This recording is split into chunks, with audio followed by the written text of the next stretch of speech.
Learning the Transformation of Divine Powers Advanced Cultivation 2. Dayform Buddha. December 2, 2006. All things arise from consciousness.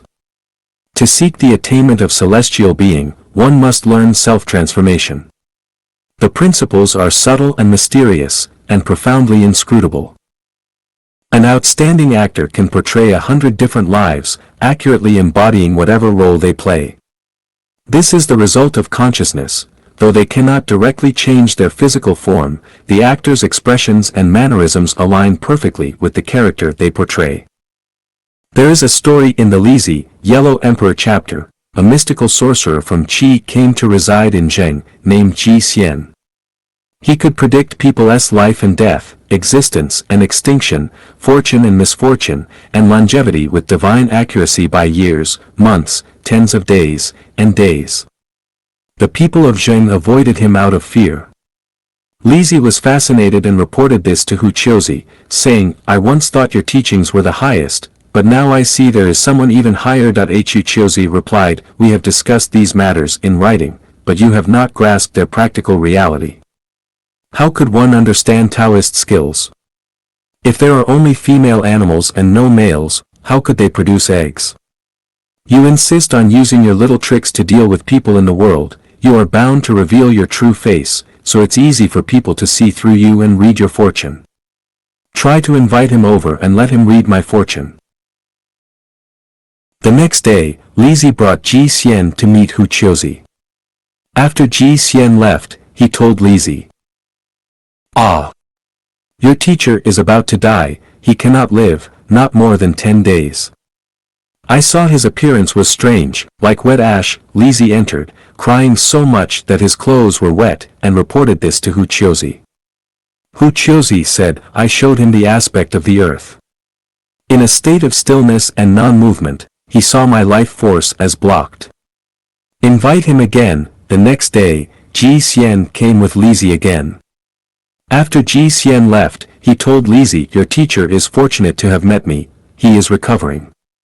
There is vitality in his whole body, and I see the blocked life force starting to stir." Lizi informed Hu Qiuzi. Hu Qiuzi said, "What I showed him was the junction of heaven and earth, where neither empty fame nor tangible benefits enter the heart, yet the life force has already started to stir at my heels. This is the awakening of the blocked life force. Therefore, he saw my life force improving. Invite him again." The next day, Ji Xian came with Lizi once more.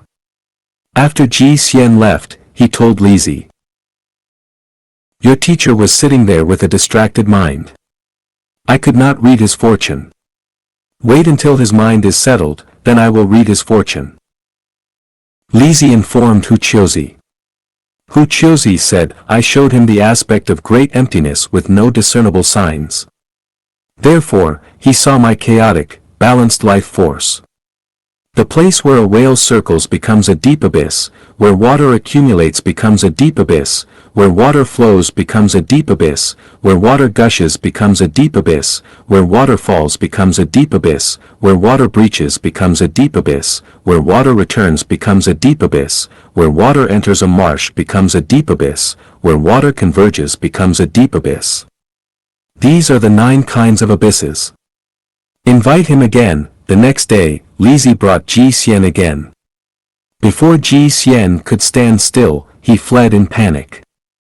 Hu Qiuzi said, "Chase him." Lizi chased after him but could not catch him and reported to Hu Qiuzi, "He has disappeared, I could not catch him." Hu Qiuzi said, "What I showed him did not leave my original appearance. I was without attachment, changing with him. He could not discern who I was. Thus, I followed him like grass, shifting like water, so he fled." What Hu Qiuzi demonstrated was the transformation of divine powers. Consider the following 2 stories. In Luodai village, Lingqi County, there was a man named Hao Er, known for a curious story about an old man. He spent his life practicing medicine and divination, and villagers from near and far sought his services, never giving him a moment of rest. There was a painting in his shop depicting Master Sun and a red tiger. As the man grew older, he spent his days gazing intently at the tiger in the painting, never tiring. If he did not see the tiger for a day, he would be unhappy. His grandson would sell beans and wheat in the city to buy salt and other supplies. If the supplies did not meet his expectations, he would become angry and scold others, even striking them with a cane. If he saw the tiger in the painting, he would forget all his unhappiness. When asked to see patients, if there was a tiger painting in their home, he would stare at it for a long time. Relatives would only give him tiger paintings as gifts. Over time, his house was filled with tiger paintings. His brother found this obsession strange and asked him, "Why are you so fond of tigers?" He replied, "I often feel distressed, and seeing the tiger makes me feel better." His brother said, "There is a live tiger in the city drugstore. Have you seen it?" He answered, "No." He immediately prostrated himself on the ground, begging his elder brother to take him to see the real tiger. Upon seeing the live tiger, he became so captivated that he forgot to eat or sleep, and it took over 10 days to get him to return home. From then on, he visited the city multiple times a month to see the tiger. After some time, he developed a preference for eating meat and began to find cooked meat unappetizing, preferring raw meat. He enjoyed eating raw pig heads and legs with great pleasure. His family became frightened, but he continued with his habits. When he went to the city to see the tiger, if his family found him, he would beat them back with his cane. One night, he suddenly opened the door and left quietly, leaving no trace. Later, it was reported that a tiger had jumped into the city at night, and when the city gate was closed, soldiers shot the tiger and distributed its meat. After that, the old man was never heard from again. The family believed that their grandfather was the tiger shot by the soldiers and obtained some tiger bones from those who ate the meat and buried them. In the late Song and early Yuan dynasties, Zhao Ziyang was the most famous painter, skilled in both landscapes and horse paintings. Once, he devoted himself to painting 100 horses, studying their forms, movements, and expressions daily. Due to his intense focus, his soul left his body in sleep and turned into a horse. When his wife, exhausted, wanted to rest, she lifted the curtain and was horrified to see a huge beast on the bed, fainting immediately.